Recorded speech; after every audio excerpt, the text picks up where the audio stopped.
अस्सलामुअलैकुम। कैसे हैं आप सब लोग। उम्मीद करती हूँ आप सब लोग ठीक होंगे, खैरियत से होंगे। आज मैं आप लोगों को एक न्यू रेसिपी सिखाऊंगी जो कि बहुत ही ज़बरदस्त है। रमज़ान स्पेशल रेसिपी है, तो आप लोगों ने इस रेसिपी को ज़रूर ट्राई करना है और मुझे अपना फीडबैक ज़रूर देने हैं।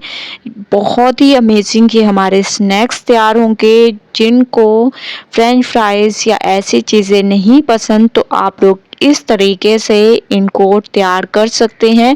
आप लोग इनको स्नैक्स भी कह सकते हैं, फ्रेंच फ्राइज़ भी कह सकते हैं, जो आप लोगों का दिल करे आप लोग कह सकते हैं। तो एक पतीले में मैंने पानी ले लिया, इसमें हम लोग आलू को अच्छे तरीके से बॉईल कर देंगे और इसके साथ साथ थोड़ा सा आप लोगों ने चिकन भी ऐड कर देना है, क्योंकि अगर बच्चों के लिए बना रहे हैं तो चिकन ज़रूर ऐड करें। बच्चे जो हैं चिकन के बगैर कोई चीज़ नहीं इस्तेमाल करते। तो इसमें थोड़ा सा मैंने नमक भी ऐड कर दिया। इनको बॉईल कर देते हैं। माशाल्लाह से मैंने इनको बहुत अच्छे तरीके से बॉईल कर दिया। अब हम इनको मैश कर देंगे। ठीक है, आप लोगों ने इसको अच्छे तरीके से मैश करना है। और क्योंकि मैशर से मैश करने का ये फ़ायदा है कि आलू के थोड़े से भी ज़रात इसमें नहीं रहते, तो आप लोग मैशर की मदद से मैश करें और इसको ठंडा करें। ठीक है, जो भी आप लोग आलू की रेसिपी बनाएं उसको पहले आप लोग ठंडा कर दिया करें, ताकि बहुत अच्छे तरीके से यहाँ हमारी रेसिपी तैयार हो। क्योंकि आलू बहुत ज़्यादा पानी छोड़ देते हैं, इस वजह से ठंडा करना बहुत ज़रूरी होता है। तो इनको मैंने मैश कर दिया, अब ठंडा करने के लिए रख देते हैं। माशाल्लाह से आलू हमारे मैश हो चुके थे और इनको मैंने ठंडा भी कर दिया। अब हम इसमें ऐड कर देंगे चावल का आटा, इसके अलावा काली मिर्चें, हस्बे ज़ायक़ा नमक और कुटी हुई लाल मिर्चें। चावलों का आटा इस वजह से इसमें ऐड किए हैं ताकि हमारी ये रेसिपी बहुत ज़्यादा क्रिस्पी तैयार हो। बाहर से बहुत ही क्रिस्पी होगी, लेकिन अंदर से आप लोग यकीन माने बहुत ज़्यादा सॉफ्ट होगी। इसमें हरा धनिया ऐड कर देंगे और इन तमाम चीज़ों को अच्छे तरीके से मिक्स करेंगे। मिक्सिंग मैं आप लोगों को हमेशा से कहती हूँ कि बहुत अच्छी किया करें, क्योंकि मिक्सिंग पे डिपेंड करता है आप लोगों की रेसिपी कैसे तैयार होगी। तो माशाल्लाह से आप लोग देख रहे होंगे मैंने मिक्सिंग बहुत अच्छे तरीके से कर दी। अब हम इसको दो पेड़ों में डिवाइड कर देंगे। ठीक है, एक साइड पे रख देते हैं और दूसरे को हम लोग ऐसे सेट कर देंगे और एक बड़ी प्लेट ले देंगे। इसको आप लोगों ने ऑयल से ग्रीस कर देना है।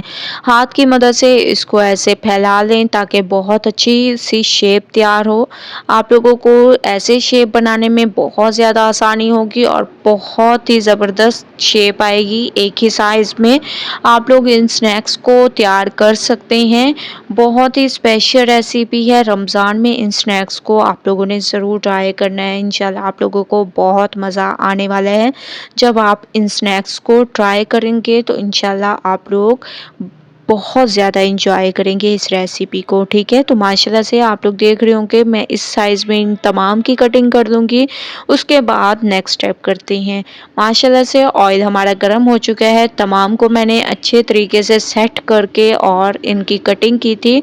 अब हम इनको करेंगे फ्राई करने के लिए ऑयल आप लोगों का गर्म होना बहुत ज़रूरी है। ठीक है, उसके बाद आंच को आप लोगों ने स्लो कर देना है। एक साइड पे कलर आ चुका है तो इसकी मैं साइड को चेंज करूँगी, और जिस पे कलर नहीं आया उसको अभी छेड़छाड़ करने की ज़रूरत बिल्कुल भी नहीं है। तो माशाल्लाह से कुछ को मैंने फ्राई कर दिया और कुछ हमारे फ्राई हो रहे हैं। तमाम को फ्राई करके फिर चलेंगे नेक्स्ट स्टेप की तरफ। तो तमाम को मैं फ्राई कर देती हूँ। माशाल्लाह से तमाम स्नैक्स हमारे फ्राई हो चुके हैं एक अमेजिंग तरीके से। आप लोग देख रहे होंगे बाहर से कितने ज़्यादा क्रिस्पी तैयार हुए हैं। ये चावल के आटे का कमाल है जो कि मैंने इसमें ऐड किए हैं, कि ये बहुत ज़्यादा ज़बरदस्त अमेजिंग हमारी ये रेसिपी तैयार हुई है। आप लोग इसको टी टाइम स्नैक्स के तौर पर भी यूज़ कर सकते हैं। इसके अलावा रमज़ान स्पेशल रेसिपी है, तो एक बार रेसिपी ज़रूर ट्राई करें। मुझे अपना फीडबैक ज़रूर दें। रेसिपी पसंद आए लाइक करें, ज़्यादा से ज़्यादा शेयर करें। कल न्यू रेसिपी के साथ हाजिर होंगी। अल्लाह हाफिज़।